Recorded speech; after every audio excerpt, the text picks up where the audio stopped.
have a nice day. එන්න මාත් එක්ක දකුණු පළාතට පොඩි ට්‍රිප් එකක් යන්න.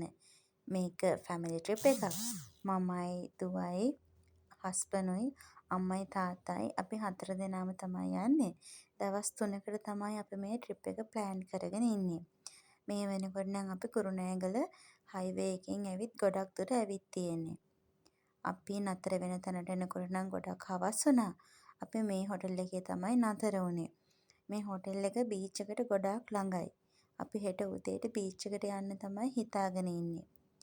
ගමන් මහන්සියටත් එක්ක චුටි දුවට නම් හොඳටම නිින්න ගියා.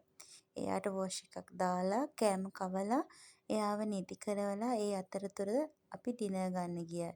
මුලින්ම මායි හස්බන්ඩ් ඩිනර් ගන්න ගිහින් ඊට පස්සේ තමයි අම්මයි තාත්තයි ගියේ. මට ඒව නම් වීඩියෝ කරගන්න බැරි වුණා ෆෝන් එකේ බැටරි නැති නිසා. මම ෆෝන් එක චාර්ජරයට තමයි දාලා ගියේ. හෙට උදේම අපි බීච් එකට යනවා. චුටි දුවගේ ෆස්ට් ටයිම් තමයි බීච් යන්නේ.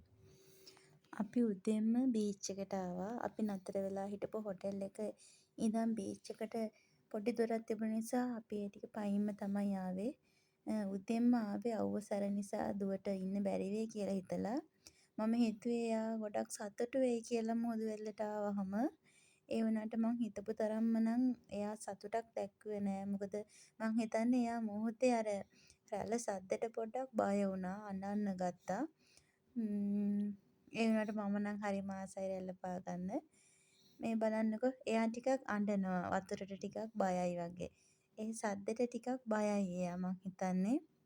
ඒ වුණාට චූටි කාලේ ඉඳන් මම නම් ගොඩාක්ම ආස ප්ලේස් එකක් තමයි මුහුද කියන්නේ. ඔය බලන්නකෝ කොච්චර ලස්සනද කියලා.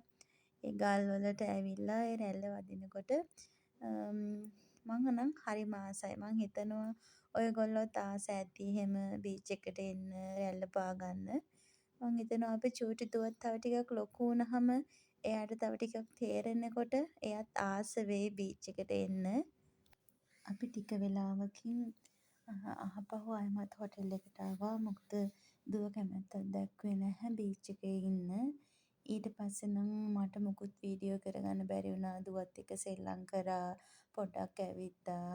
ඊට පස්සේ ටිකක් නැප් එකක් දාගෙන හිටියා.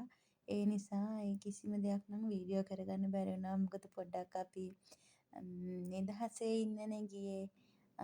අපි ආයෙ ප්ලෑන් කරගෙන තියෙන්නේ ඊළඟ දවසේ කන්ද විහාරයට යන්න. ඒකත් හරිම ලස්සන පන්සලක්. ෆොටෝස් නම් අරගන්න පුළුවන් වුණාට පොඩි පොඩි වීඩියෝ ක්ලිප් තමයි ගන්න පුළුවන් වුණේ.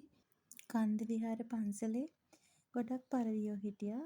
චූටි දුවත් එක්ක මං ඒගොල්ලන්ට කෑම දාන ගමන් මොකද එයා ඒකට හරි ආස වුණා.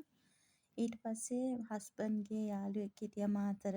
අපි දවල් එහිට ගිහින් ලන්ච් අරගෙන අපි එන්න පිටත් වුණා. මොකද අපි ගොඩක් දුර එන්න ඕනේ. කොහොම හරි අපි ආපහු කුරුණෑගලට එනකොට පාන්දර 12ත් පහු වෙලා තිබුණේ.